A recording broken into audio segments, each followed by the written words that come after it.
오늘도 하나님의 부르심에 예배로 응답하는 우리 7여전도회 회원님들과 또 함께 예배드리는 우리 모든 성도님들을 주님의 이름으로 사랑하고 축복합니다. 우리 옆에 계신 분들과 오늘은 이렇게 한번 인사해 보겠습니다. 모든 것이 하나님의 은혜입니다. 하나님의 섭리 안에서 하나님의 은혜를 누리는 우리 7여전도회 회원님들과 그리고 우리 모든 성도님들이 되시길 소망합니다. 마라스무스라는 병이 있습니다. 이 병은 단백질과 에너지의 결핍으로 발병하는 영양실조증입니다. 단순히 영양의 결핍으로 생기는 병과는 미묘한 차이가 있어서 발견도 어렵고 또 치료도 매우 어렵습니다. 한때 미국 캔자스시에 이 마라스무스 병으로 입원하는 아기들의 수가 많을 때가 있었습니다.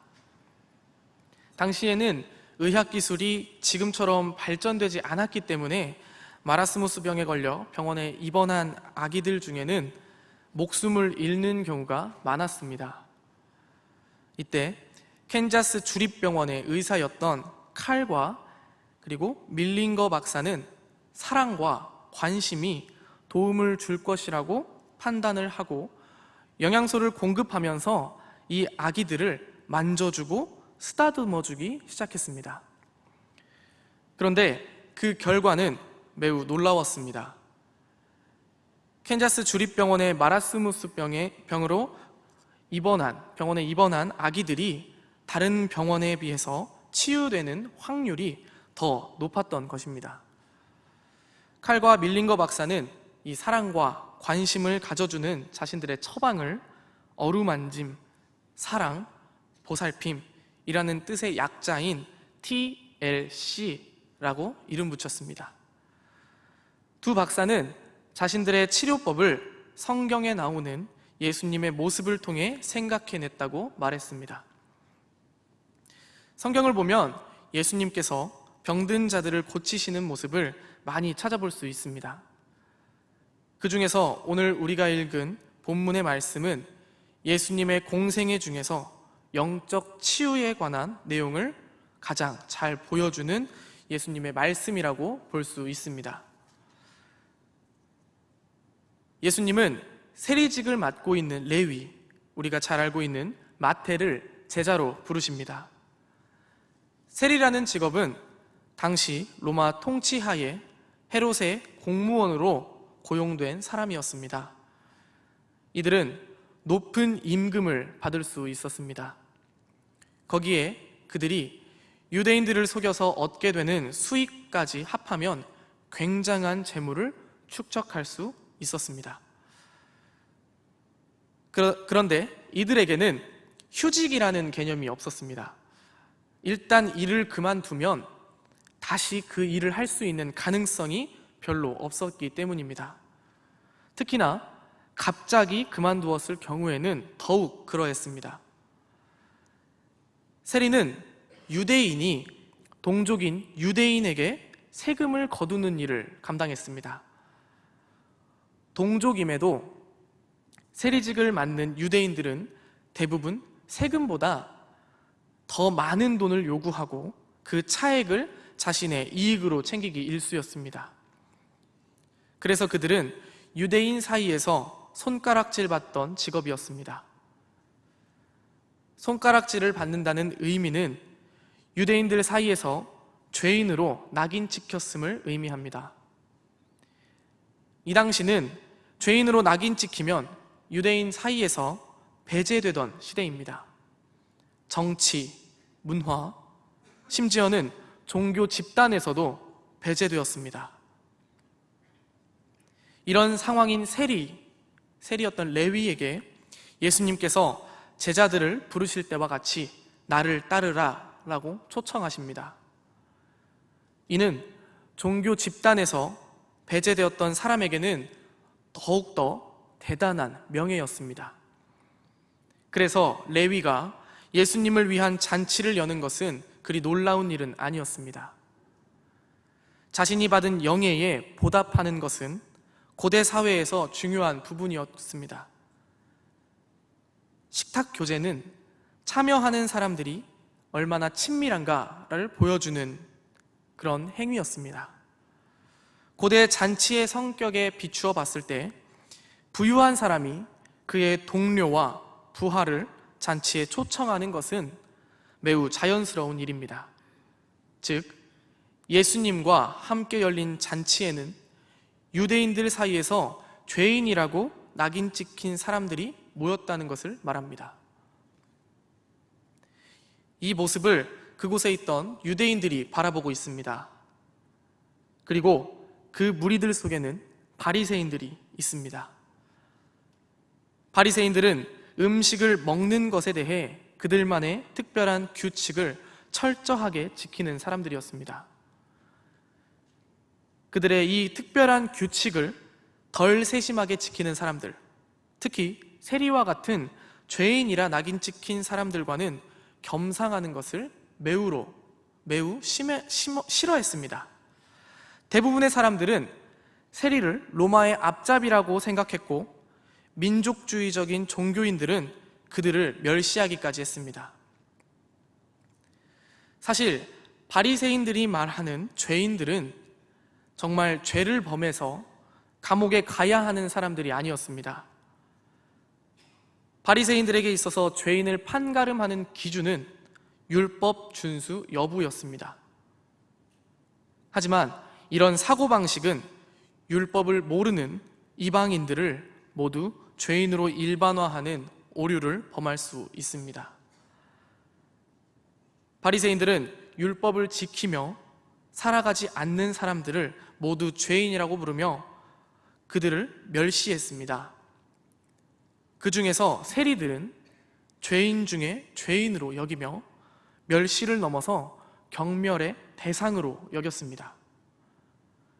이런 죄인 중의 죄인들과 함께 식사하는 것은 바리새인들의 계명의 본질적인 한 부분을 심하게 침범하는 행위였습니다. 다시 말해서 바리새인들이 오늘 본문의 상황에서 예수님을 공격하는 이유는 잔치 그 자체에 있지 않고 죄인들과 함께 식사함에 있었습니다. 함께 먹고 마시는 행위는 식탁에서의 교제가 서로를 받아들인다라는 것을 의미하는 행위였기 때문입니다. 그렇기 때문에 바리새인들은 식탁 교제 자체를 가지고 예수님과 제자들을 공격하고 있습니다. 그래서 바리새인들은 제자들에게 말합니다. 어찌하여 당신들은 세리와 죄인들과 어울려 먹고 마십니까? 공동번역 성경에서는 트집을 잡는다라고 번역하고 있습니다. 바리새인들이 이렇게 말하는 것을 예수님이 들으십니다. 그래서 예수님께서 직접 대답하십니다. 우리 31절과 32절 말씀을 같이 읽어보겠습니다. 예수께서 대답하여 이르시되 건강한 자에게는 의사가 쓸데없고 병든 자에게라야 쓸데있나니 내가 의인을 부르러 온 것이 아니요 죄인을 불러 회개시키러 왔노라. 아멘. 너무나 당연한 말씀입니다. 의사가 존재하는 이유는 병들고 아픈 사람을 위해서입니다. 건강한 사람은 의사를 찾아갈 이유가 없습니다. 이 말씀은 사실 그들의 말에 대한 대답과 동시에 그들에게 깨달음을 주시기 위함이었습니다. 예수님께서 이 땅에 오신 이유는 영혼의 의사로 오셨습니다. 그래서 아픔을 호소하는 모든 병자를 치유하시고 또 진단하시고 치료하십니다. 하지만 바리새인들과 서기관들은 의사의 목까지 자처하여 스스로를 건강한 자로 진단 내리고 또 처방하고 있습니다. 결국 예수님은 이 말씀을 통해서 너희 스스로의 처방은 오진이며 그 오진으로 인해 죽음의 결과만이 너희를 기다리고 있다. 오직 나의 처방을 받아야 한다라는 것을 가르쳐주고 계시는 것입니다. 치유는 치료하여 병을 낫게 함이라는 사전적인 의미를 가지고 있습니다. 즉, 육이나 영의 병을 어떠한 방법을 통해 치료하여 고쳐서 낫게 한다라는 뜻입니다.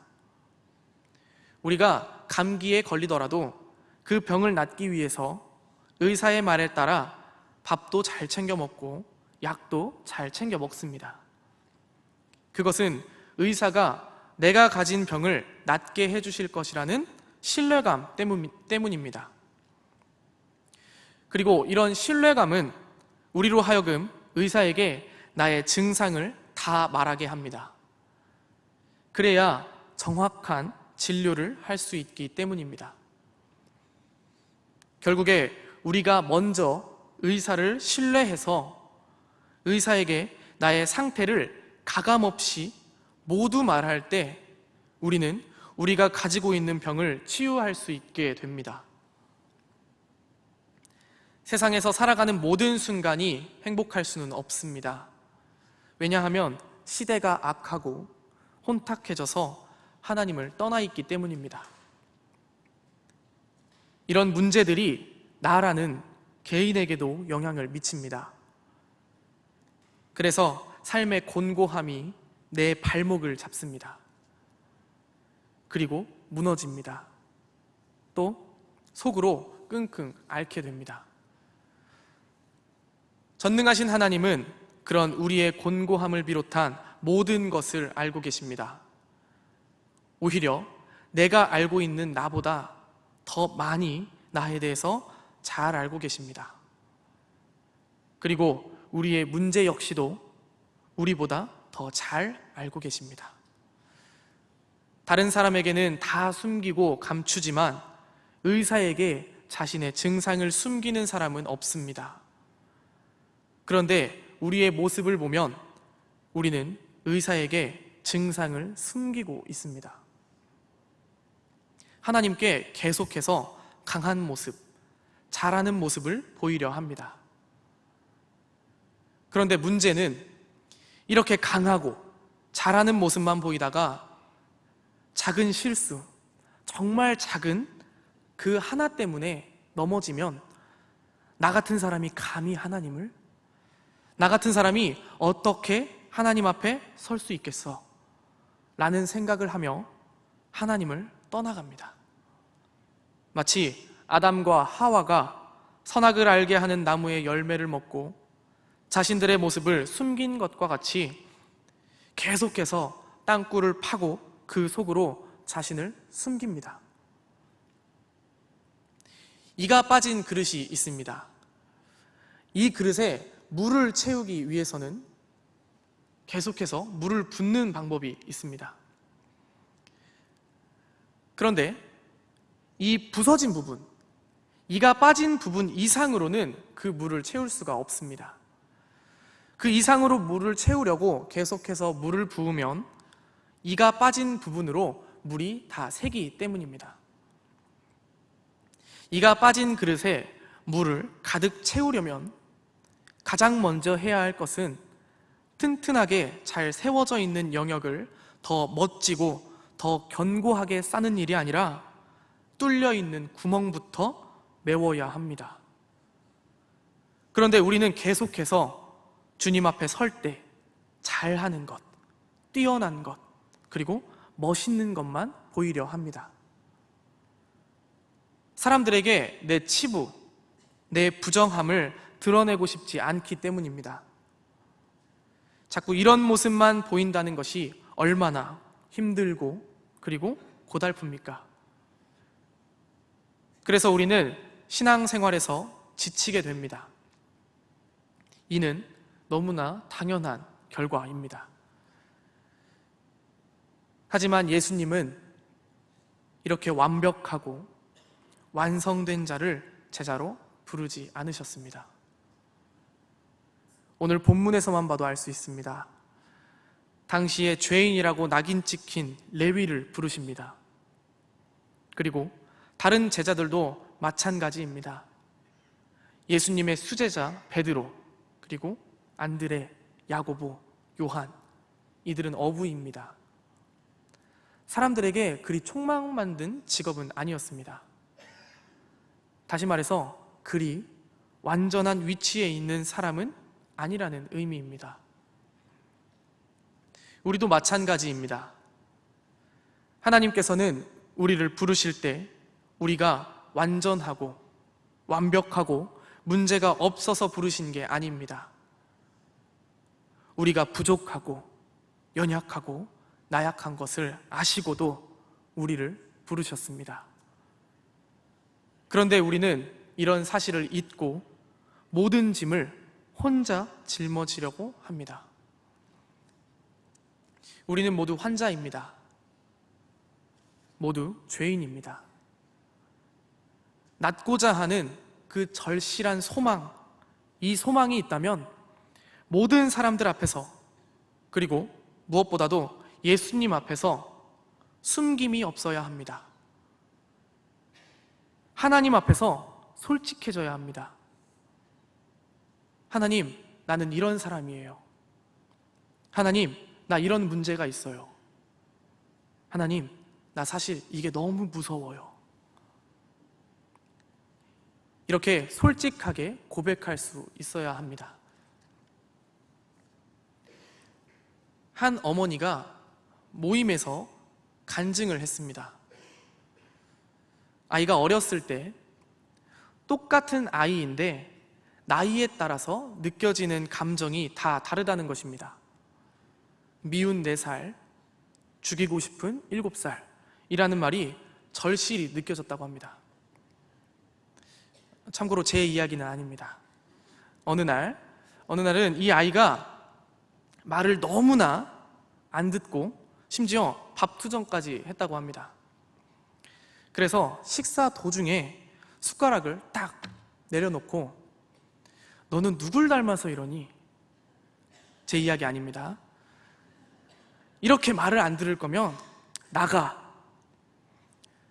라고 소리를 질렀습니다. 너무 화가 나서 아이에게 꼴도 보기 싫으니까 내 아들 하지 마!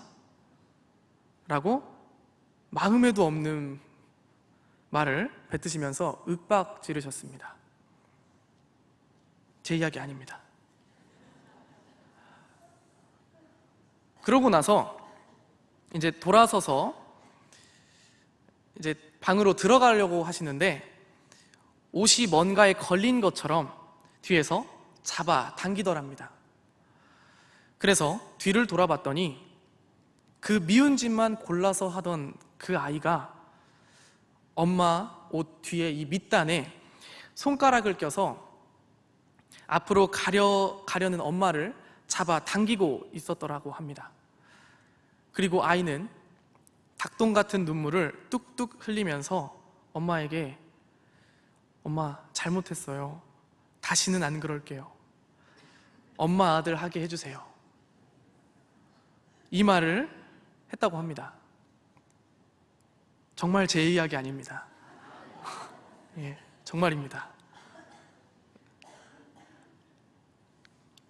그 말을 듣는 순간 이 어머니가 그 모습이 자신의 모습 같아 보였다고 합니다. 하나님 앞에서 저렇게 절절한 모습으로 간절하게 하나님을 부르는 자신의 모습이 아이의 모습을 통해서 보인 것입니다. 그래서 아이를 끌어안고 한참을 같이 울었다고 합니다. 그 아이는 커서 선교사가 됐다고 합니다. 저 아니죠? 예. 하나님은 우리가 이렇게 절절한 모습으로 간절하게 하나님을 찾기를 원하십니다. 내 문제를 하나님 앞에 솔직하게 내려놓기를 원하십니다. 혹시나 이렇게 부족하고 형편없는 나를 주님이 버리진 않으실까? 날 모른 척하진 않으실까? 하지만 하나님은 오히려 우리 편을 들어주십니다. 오늘 본문에서 바리새인들은 제자들에게 말합니다.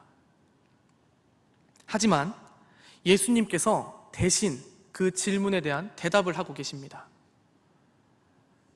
난처하고 난감한 상황에서 항상 내 편이 되어주십니다. 시편 23편에서 다윗은 이렇게 고백한 바 있습니다. 주께서 내 원수의 목전에서 내게 상을 차려주시고 기름을 내 머리에 부으셨으니 내 잔이 넘치나이다. 내가 어떤 사람이건 우리 하나님은 우리를 버리지 않으십니다. 의사가 죽어가는 환자를 살리기 위해서 안간힘을 쓰듯이 하나님은 우리를 구원에 이르게 하시기 위해서 끊임없이 우리 편이 되어주십니다. 우리는 참 부끄럽지만 하나님이 그렇게 정하신다고 하시니 받아 누려야 합니다. 이런 하나님의 은혜를 받아 누린 사람은 하나님께 절대로 뒤를 보이지 않습니다. 모든 유대인 공동체에서 배제되었던 죄인이라고 손가락질 받던 레위가 예수님의 부르심이라는 영예로운 자리에 서서 복음을 전하는 일에 일평생을 내놓은 것처럼 하나님의 은혜에 감격하여 살아가게 됩니다. 그리고 그 사람은 사람의 말, 세상의 말에 연연하지 않습니다. 하나님을 경외하는 사람은 하나님을 경외하고 그리고 사람을 절대로 두려워하지 않습니다. 하나님께서 부정하다고 여겨지는 나를 정하다고 하셨기에 계산할 여지 없이 나는 하나님 안에서 정한 사람입니다. 하나님 말씀이 곧 답입니다. 즉, 하나님이 답입니다. 결국에 우리 삶의 모든 문제의 해답은 하나님께 있습니다. 우리는 그래서 우리 주님의 이름을 부르짖어야 합니다. 하나님은 우리의 문제를 아시지만 우리가 하나님을 찾지 않고 하나님께 구하지 않으면 하나님은 응답하지 않으십니다. 환자가 의사를 찾듯 우리는 하나님을 찾아야 합니다.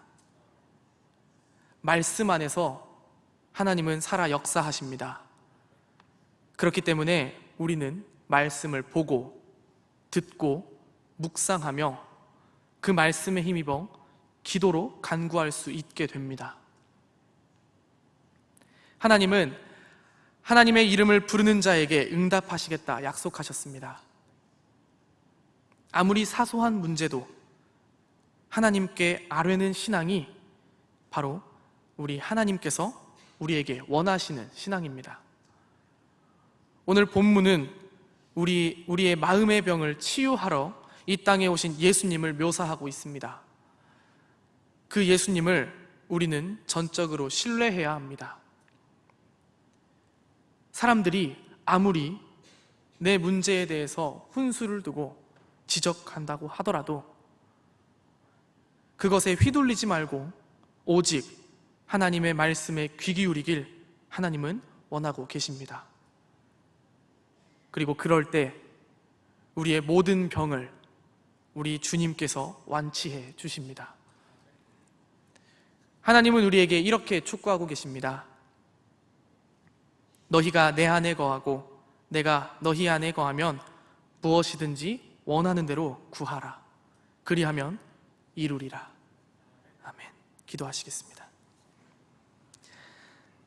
살아계시고 역사하시는 하나님, 오늘도 은혜를 베풀어 주심에 감사드립니다. 오늘 주신 말씀이 우리 마음에 새겨지길 원합니다. 주님을 전적으로 신뢰하여 우리 삶의 모든 곤고한 문제들을 주님 앞에 내려놓길 원합니다. 사람의 생각, 세상의 관점으로 문제를 해결하기보다는 오직 우리 삶의 정답이신 주님께 아뢰고 주님 뜻에 합당한 삶을 살아가기로 다짐하며 다시 세상 가운데로 나아갑니다. 우리의 간구를 들어주시고 필요에 따라 주님의 귀한 오른손으로 역사하여 주시옵소서. 주님의 거룩한 자녀들이 주님의 이름을 부를 때 응답하여 주시옵소서. 예배로 헌신을 다짐하는 7여전도의 모든 회원들에게 은혜와 복을 더해 주시고 그들의 손길이 닿는 곳에 주님의 손길이 닿게 하여 주시옵소서. 이 모든 말씀 우리의 중보자 되시는 예수님의 이름으로 기도드립니다. 아멘.